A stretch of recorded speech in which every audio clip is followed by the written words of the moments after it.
Hi, I'm Ava. I'm 22 years old, and this is my story. It's a story about family, betrayal, and the kind of cold, hard justice that leaves a permanent scar, not just on the people involved, but on your own soul. It all started with a dog, and it ended with my brother losing everything he thought he was entitled to. My dog, Buster, was a golden retriever with the heart of a poet and the energy of a toddler who'd just discovered sugar. He wasn't just a dog, he was my dog. We got him when I was 10, a fluffy, clumsy puppy that fit perfectly into the hollow of my arm. My parents, bless their hearts, had resisted for years, citing allergies and responsibility, but I wore them down with a relentless campaign of puppy-eyed pleas and meticulously researched PowerPoints on canine care. Buster arrived, a golden streak of sunshine, and from that moment on, we were inseparable. He was my shadow, my confidant, my furry therapist. When I had bad days at school, he'd meet me at the door with a wagging tail and a happy woof, somehow knowing exactly how to make me smile.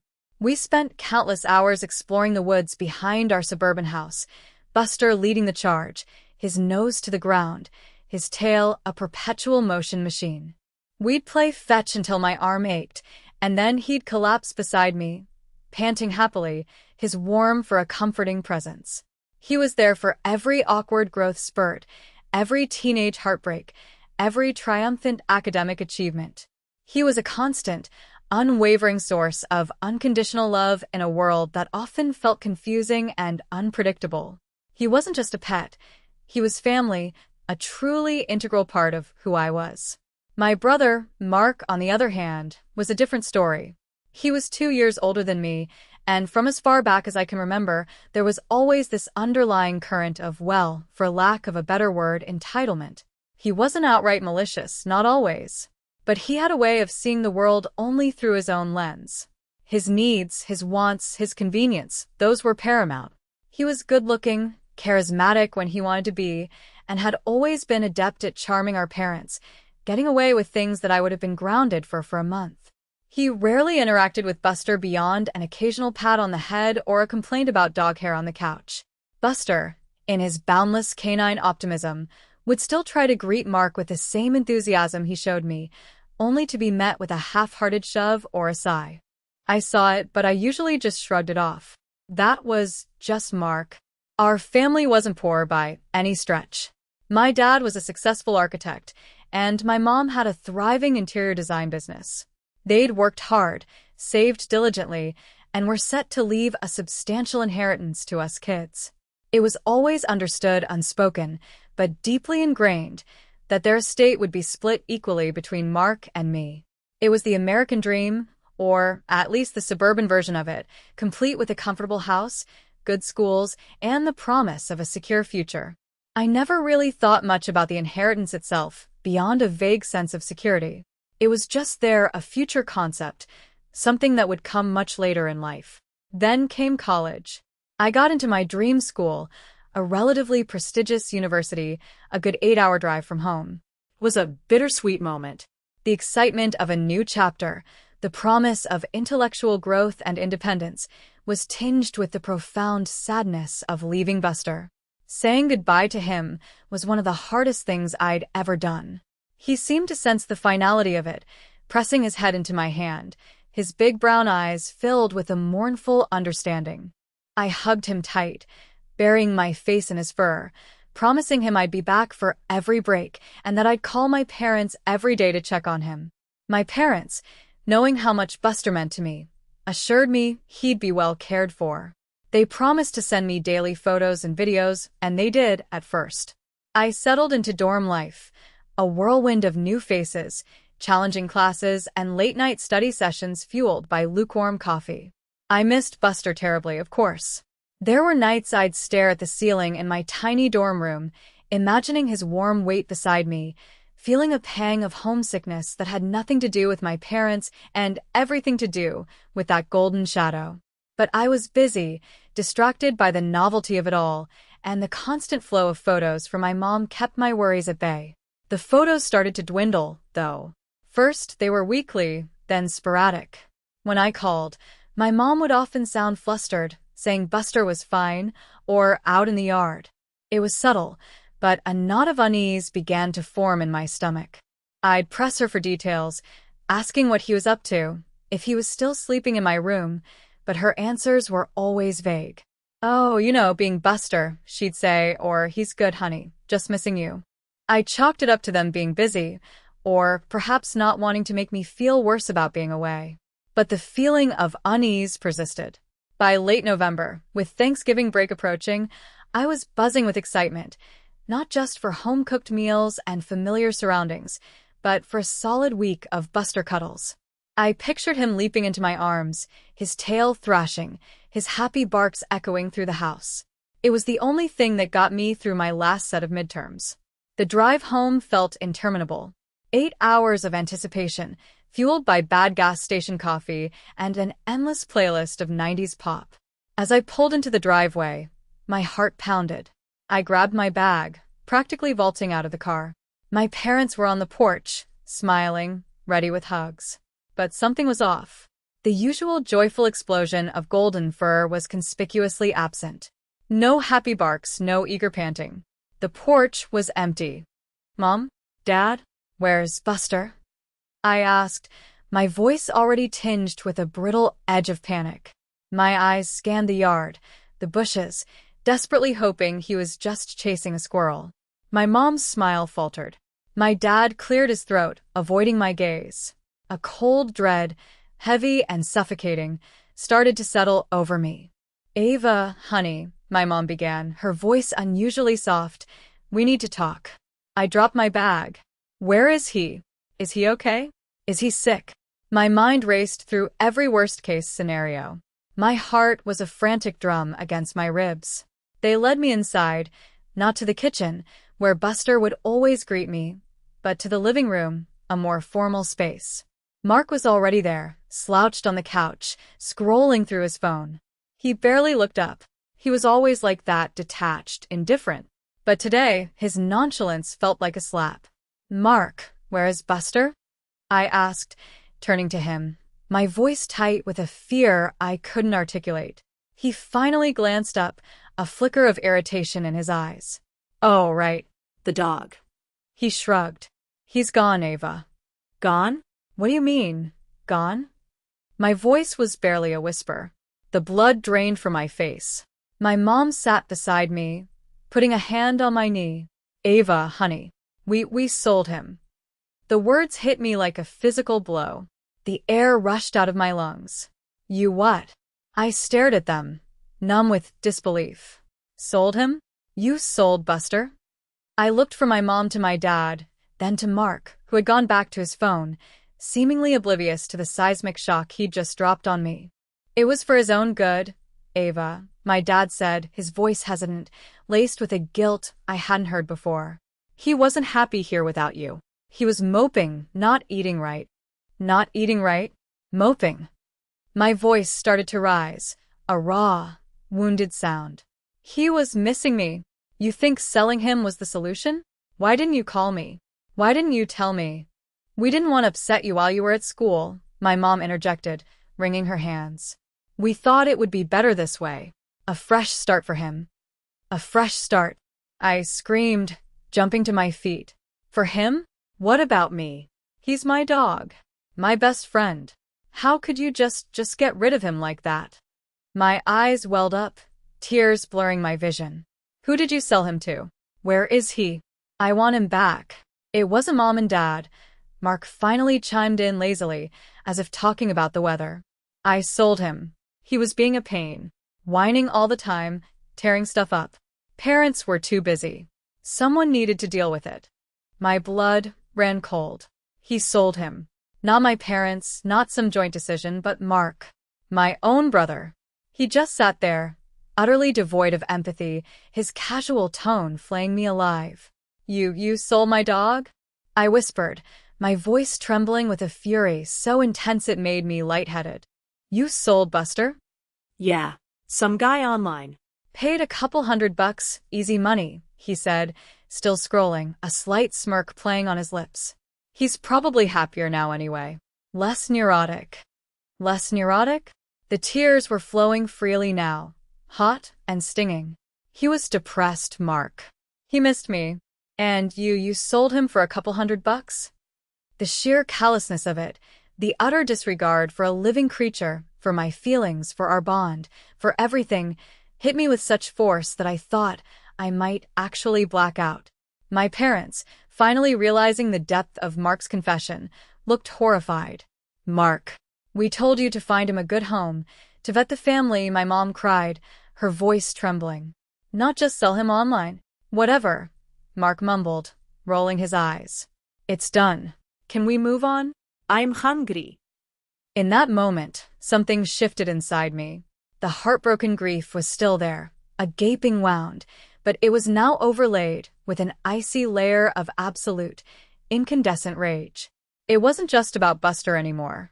It was about the complete and utter lack of human decency, the casual cruelty, the profound disrespect for me, and everything I held dear. My own brother, my own family. They had allowed this to happen. My parents were complicit, passive in their enabling of his selfishness. They had betrayed me. I spent the rest of that Thanksgiving break in a haze of grief and fury. I tried to find Buster. I badgered my parents for any information Mark might have given them about the buyer. Did you get a name? A phone number? An address? Anything? They could only offer vague details. Some man, lived in the next county, seemed nice. Mark, when pressed, pretended to have forgotten everything, or just sneered and told me to get over it. It was just a dog. I called every shelter in the region, posted desperate messages on local Facebook groups, attaching old photos of Buster, begging for any information. I visited vets, showing them his picture, hoping someone might recognize him. Every dead end was another crushing blow. Every unanswered phone call, every dismissive response, twisted the knife deeper. The horrible truth slowly solidified. Buster was gone. Lost to me, probably forever, because my brother found him, a pain, and wanted easy money. My college life, which had started with such bright promise, turned into a slog. My grades plummeted that semester. I'd sit in lectures, my mind miles away, replaying the awful conversation, picturing Buster's confused, sad eyes as he was taken away by a stranger. I cried myself to sleep more nights than I could count. My roommates, bless them, tried to be supportive, bringing me snacks, offering hugs, but they didn't really understand. How could they? They hadn't lost a family member, a piece of their heart, to such a cruel and indifferent act. My relationship with my family was irrevocably fractured. I barely spoke to Mark, and when I did, it was through gritted teeth, loaded with sarcasm and thinly veiled contempt. He seemed utterly unbothered, as if my grief was an inconvenience, an overreaction. My parents tried to mediate, to smooth things over, to tell me that Mark didn't mean it that way or that he's still your brother. But their words rang hollow. Their failure to protect Buster, their failure to even tell me, felt like an abandonment. They let my brother hurt me, and then they minimized my pain. The rage inside me festered, slowly transforming from a hot, chaotic fire into a cold, calculated ice. It wasn't enough for me to just be angry. It wasn't enough for me to just cut Mark out of my life, though I certainly did that. I needed justice. I needed him to understand, to feel the profound loss he had inflicted. He wouldn't understand the emotional void, the crushing sadness. But he understood one thing: money. He always had. The inheritance was always a subtle presence in our family. Not something we talked about daily, but it was known. My parents had made it clear, casually, over dinners and holiday gatherings, that their assets, their substantial savings, their investments, the house, would be divided equally between Mark and me. A 50-50th split. It was just assumed the fair way to do things. Mark had always banked on it, living a life of casual luxury, never really worrying about his own financial future because he knew he had a safety net, a substantial payout waiting for him down the line. He worked, but never particularly hard, flitting from one low-effort job to another, always with an eye on the clock, ready to punch out and go spend his parents' money. He saw it as his due. That's when the idea solidified. If he valued money over everything else, then money was what he would lose. It was the only currency he truly understood. It was the only way to make him feel a fraction of the emptiness he had created in my life. It wouldn't bring Buster back. Nothing could. But it would be a form of reckoning. I started my research subtly. I observed my parents, listened to their conversations, paid attention to their worries. I knew they were getting older, beginning to think about estate planning more seriously. I started by being perfect.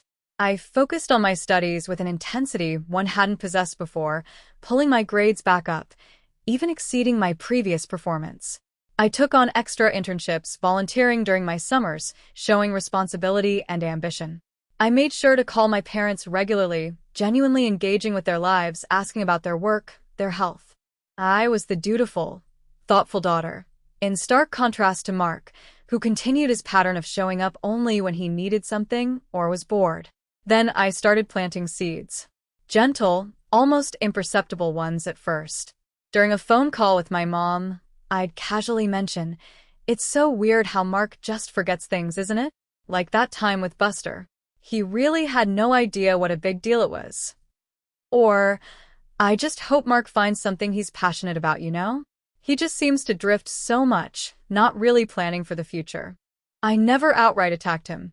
I just highlighted his inherent lack of responsibility, his thoughtlessness, his casual disregard for consequences. My parents, still carrying their own silent burden of guilt over Buster, began to listen.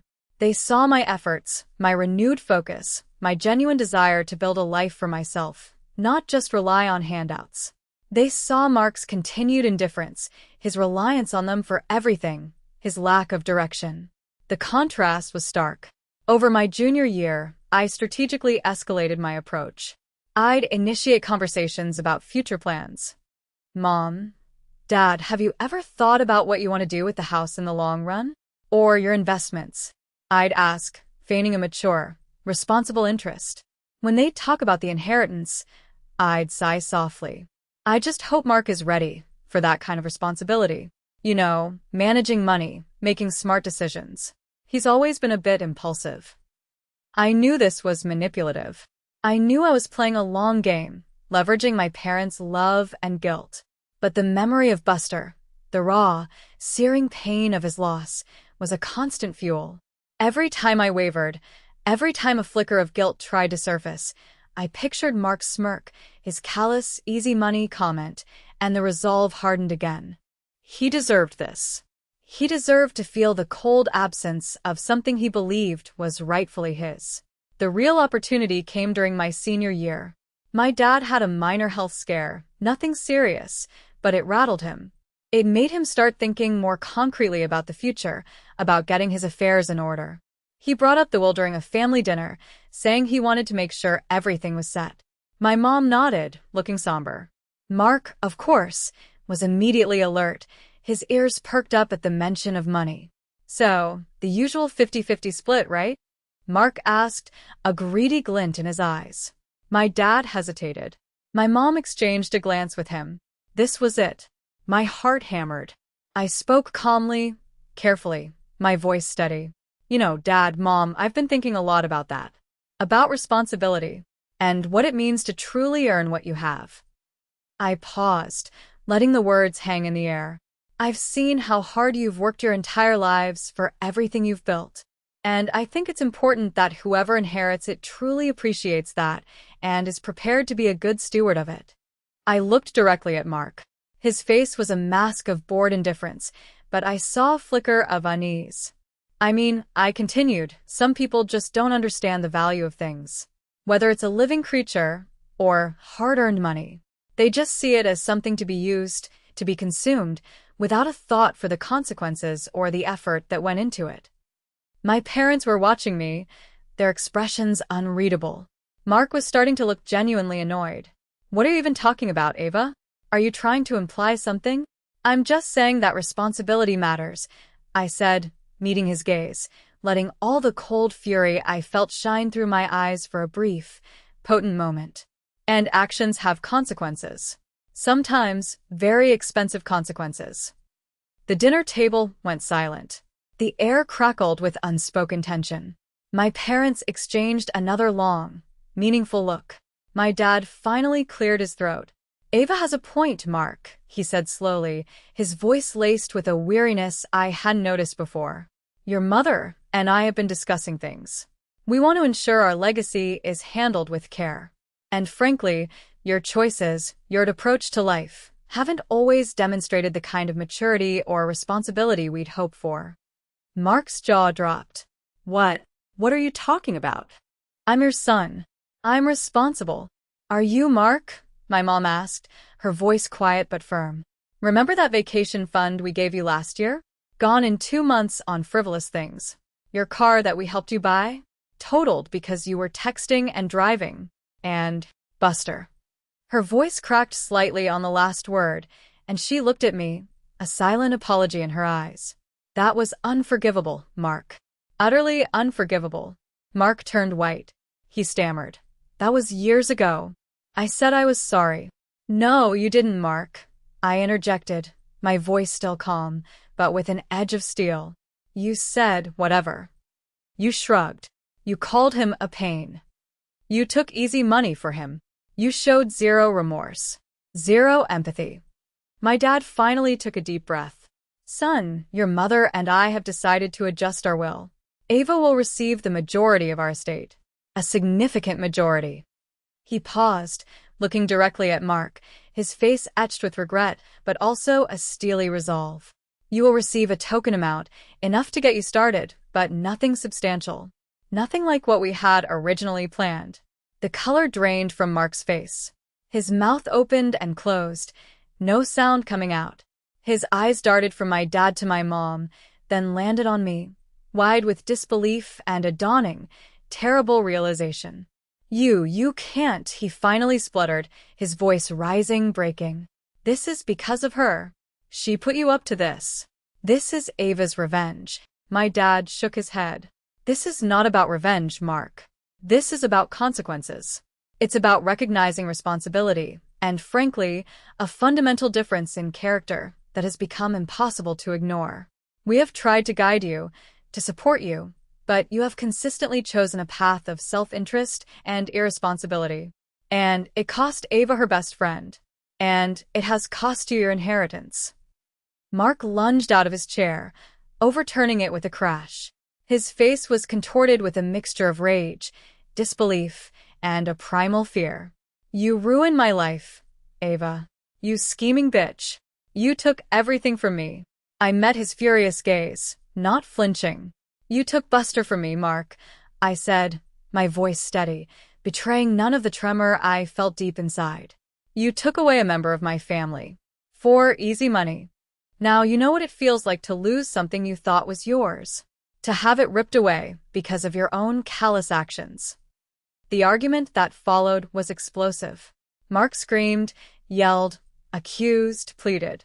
He tried to turn my parents against me, to paint me as the manipulative, vengeful sister. But my parents finally had seen the light. They had faced the truth about their son, and the deep wound his actions had inflicted, not just on me, but on the fabric of our family. They stood firm. The will was changed legally, meticulously. The fallout was immense. Mark cut off contact with our parents entirely, blaming me for everything. Our family, as I had known it, was shattered beyond repair.